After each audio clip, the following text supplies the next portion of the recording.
इन्हें तुरंत हिरासत में लो। इलाहाबाद हाई कोर्ट के जज का ये वाक्य यूपी की सत्ता की दीवारों को हिला गया और जब ये शब्द गूंजे तो पूरा फर्रुखाबाद थर्रा उठा, क्योंकि इस बार निशाने पर कोई अपराधी नहीं बल्कि योगी की पुलिस की शेरनी कही जाने वाली आईपीएस आरती सिंह थी। सवाल उठ गया, आखिर ऐसा क्या हुआ कि यूपी पुलिस की ये महिला अफसर खुद कानून की गिरफ्त में आ गई?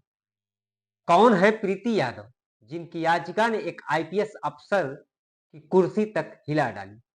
और सबसे बड़ा सवाल, क्या आरती सिंह को सच में गिरफ्तार किया गया या फिर सिस्टम ने एक बार फिर अफसर को बचा लिया? तो बने रहिए हमारे साथ, क्योंकि इस कहानी का क्लाइमेक्स वो है जो यूपी पुलिस के माथे से चमकती वर्दी की धूल झाड़ देगा। नमस्कार, स्वागत है आपका द पब्लिक एक्सप्रेस के डिजिटल प्लेटफॉर्म पर। मैं हूं जितेंद्र यादव। दोस्तों, तारीख थी 8 सितंबर 2025। रात के ठीक 9 बजे फर्रुखाबाद के कायमगंज में अचानक पुलिस गाड़ियों का काफिला एक घर पर रुकता है। घर प्रीति यादव का था। पुलिस जबरन दरवाजा तोड़कर अंदर घुसती है और दो परिजनों को उठा ले जाती है। न वारंट न नोटिस, बस मनमानी। और इस पूरे ऑपरेशन नाइट की डायरेक्टर थी एसपी आरती सिंह, योगी सरकार की चर्चित आईपीएस। अगले 7 दिनों तक दोनों लोगों को हिरासत में रखा गया और फिर जब छोड़ा गया तो उनसे एक माफीनामा लिखवाया गया। हमें कोई शिकायत नहीं, हम खुश हैं। वाह, यानी अपराधी भी संतुष्ट, पीड़ित भी प्रसन्न और पुलिस बन गई जनता के मन की बात वाली संस्था। लेकिन प्रीति यादव चुप नहीं बैठी। उन्होंने सीधे इलाहाबाद हाईकोर्ट का दरवाजा खटखटाया, अदालत में याचिका दाखिल की। हैबियस कॉर्पस यानी बंदी प्रत्यक्षीकरण, वह हथियार जो किसी भी अवैध हिरासत के खिलाफ संविधान ने जनता को दिया है। और बस इसके बाद जो हुआ उसने पुलिस सिस्टम की नींव हिला डाली। कोर्ट ने जब एसपी आरती से जवाब मांगा तो पूरी टीम गूंगी बहरी बन गई। कोई जवाब नहीं, कोई सफाई नहीं। जज साहब का गुस्सा फट पड़ा, एसपी आरती सिंह को हिरासत में लो। पूरा कोर्ट रूम सन्न रह गया। पहली बार यूपी की किसी महिला आईपीएस पर कोर्ट का ऐसा मौखिक आदेश आया था। अब सस्पेंस यही बढ़ता है कि दोस्तों, अगर कोर्ट ने कह दिया कि हिरासत में लो, तो फिर आज भी आरती सिंह आजाद क्यों घूम रही?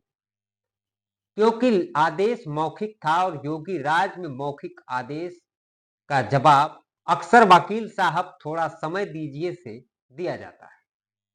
यानी इंसाफ भी अब क्लर्क के पन्नों में फंस गया है। और जैसे यही माफी नहीं था, 11 अक्टूबर को करीब 100 पुलिसकर्मी फर्रुखाबाद के वकील अवधेश मिश्रा के घर पर टूट पड़े। वजह पुलिस को शक था कि उन्होंने प्रीति यादव की मदद की है। घर में तोड़फोड़, सीसीटीवी तोड़ दिया गया, परिवार में दहशत फैला दी गई। अब बताइए, जब वकील भी पुलिस की मार खाए तो आम जनता किसकी उम्मीद रखे? जब मामला फिर कोर्ट पहुंचा तो जज साहब ने कहा कि एसपी आरती सिंह को कोर्ट में बिठा कर रखो। पर अफसोस, यूपी की पुलिस के लिए न्याय भी अब विकल्पीय विषय बन चुका है। न कोई जवाब, न शर्म, बस सत्ता की ढाल में बचाव का खेल। इस पूरे प्रकरण पर अखिलेश यादव ने कहा कि भाजपा के शासन में संविधान ही नहीं, विधान भी खतरे में है। जब अधिकारी ही कानून तोड़ेंगे तो फिर अपराधियों और अफसरों में फर्क क्या रह जाएगा? और यह बात सच भी लगती है, क्योंकि आज यूपी में लोकतंत्र नहीं, अफसर तंत्र चल रहा है। जनप्रतिनिधि फोल्डेड हैंड में खड़े रहते हैं और अफसर की गर्दन पर हुकूमत करते हैं। आईपीएस बनना मेहनत का परिणाम है, पर जब वही अफसर जनता की आवाज कुचलने लगे तो उनकी यूनिफॉर्म नहीं, उनका विवेक निलंबित कर देना चाहिए। अब देखना यह है कि क्या कोर्ट का यह आदेश सिर्फ कागजों में दफ रह जाएगा या वाकई जोगी की पुलिस पर इस बार गाज गिरेगी। तो दोस्तों, आपकी क्या राय है? क्या कानून सच में ताकतवर है या फिर ताकतवर लोग ही कानून है? कमेंट में अपनी राय जरूर लिखकर बताइए। नमस्कार।